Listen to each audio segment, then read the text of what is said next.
అందరూ బాగున్నారండి.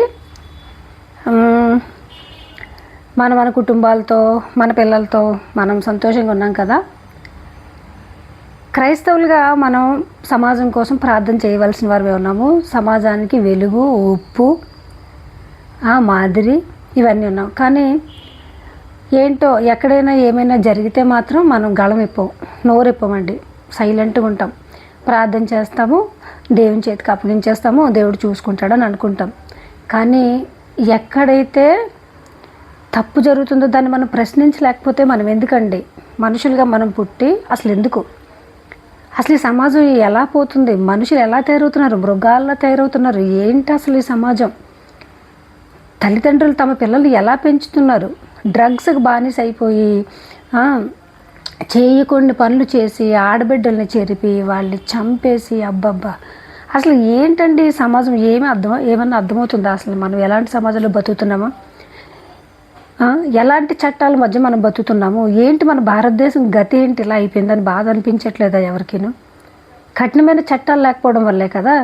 చూడండి, అసలు 13 సంవత్సరాల పాపని వయసుతో సంబంధం లేని 30 మంది వెధవలు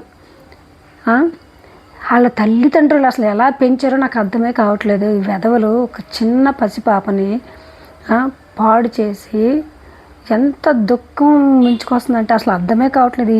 చూస్తుంటే నిజంగా మనకు ఆడబిడ్డలు ఉన్నారు కదండి, మనం ఎందుకు మాట్లాడము? ఎందుకు దేశంలోకి ఇలాంటి పరిస్థితులు జరిగినప్పుడు మనం అందరూ ఎవరికి వాళ్ళే సైలెంట్గా ఎవరి పనులు వాళ్ళు చేసుకొని సంపాదనలో పడి తిని పడుకొని, ఇదే నా క్రైస్తవ జీవితం. చూడండి, వారిని పట్టుకొని పోలీసులు కొట్టుకుంటూ తీసుకెళ్తున్నారు, కరెక్టే. ఇది ఎక్కడికి తీసుకెళ్ళిపోతారు? తర్వాత నెక్స్ట్ ఏంటి? ఒక ఆడబిడ్డ ఉసురు తగిలి ఒక ఆడబిడ్డను నాశనం చేసిన వాళ్ళని కేవలం కొడితే సరిపోద్దా? ఇదేనా మన చట్టం? ఒక కులానికి సంబంధించిన అమ్మాయిని ఏదైనా చేస్తే ఎన్కౌంటర్ చేస్తారు, కానీ వేరే కులాల వాళ్ళు చేస్తే వాళ్ళని ఇలా రోడ్డు మీద కొట్టుకొని తీసుకెళ్ళి శిక్ష చేస్తారు. ఏం చేస్తారంటే శిక్ష అంటే జైల్లో పెట్టి వాళ్ళకి ఫుడ్ పెట్టి పందులు మేపినట్టు మేపుతారు, అంతేనా? అలాంటి పందులు బతకడం అవసరమా అండి? అసలు వాళ్ళని ఉంచాలా భూమి మీద? అదే నడి రోడ్డు మీద ఎన్కౌంటర్ చేయకూడదా 30 మందికి? వారికి అధికారం లేదా? ఎంత ఘోరమైన సంఘటన జరిగి చివరికి ఆ బిడ్డ చనిపోయిన పరిస్థితిలో ఉంటే ఇప్పుడు ఆ బిడ్డను ఎవరు తీసుకొస్తారు? ఆ తల్లిదండ్రులకి ఎంత దుఃఖం, ఎంత మానసిక క్షోభ! అసలు చూస్తుంటేనే గుండె తరుక్కుపోతుంది కదండి.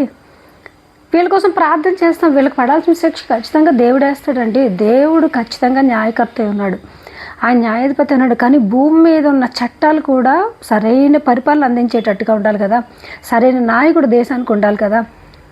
భార్య పిల్లలు లేని వాళ్ళకి విలువ ఎలా తెలుస్తుంది? ఆడబిడ్డల విలువ ఎలా తెలుస్తుంది?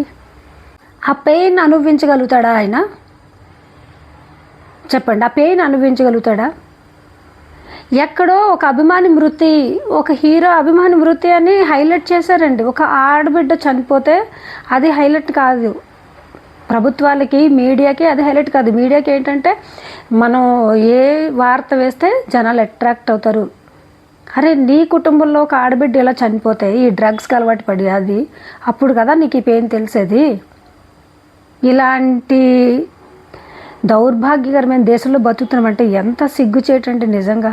మన దేశాన్ని పట్టిన గతి ఏంటో అర్థం కావట్లేదు నిజంగా. ఎలాంటి ప్రభుత్వాలు పాలన చేస్తున్నాయి? ఎలాంటి ప్రభుత్వాన్ని ఉచితాలకు కక్కుర్తిపడి ఓట్లు వేస్తున్నాము? ఎందుకు ఆలోచించట్లేదు మనం? ఉచితాలకండి, బస్సు ఫ్రీ కావాలి, అక్కడి నుంచి ఇక్కడి నుంచి డబ్బులు కావాలి, కులానికి డబ్బులు కావాలి, మతానికి డబ్బులు కావాలి.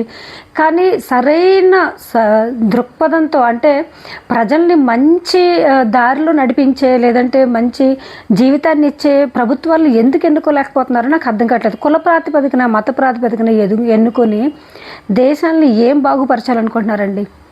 మీ కుటుంబంలో లేదా నా కుటుంబంలో ఒక ఆడబిడ్డకి ఇలా జరుగుతున్నాయి కదా మనకి పెయిన్ తెలిసేది.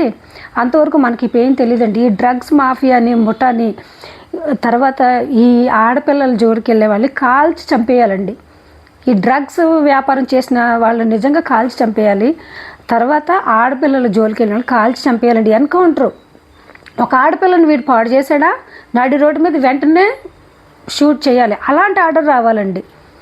అలాంటి కఠినమైన చట్టాలు వస్తేనే మన భారతదేశం బాగుపడుతుందండి. క్రైస్తవులుగా మనం ఏమీ చేయలేకపోతున్నామండి. క్రైస్తవులుగా మనం కూడా ఏమీ చేయలేకపోతున్నాం. ప్రార్థన చేయడం తప్ప దేవునికి అప్పగించడం తప్ప. దేవుడు న్యాయకర్త కాబట్టి ఎదురు చూస్తామండి. కానీ ప్రభుత్వాలు, చట్టాలు మారాలండి, నిజంగా మారాలి.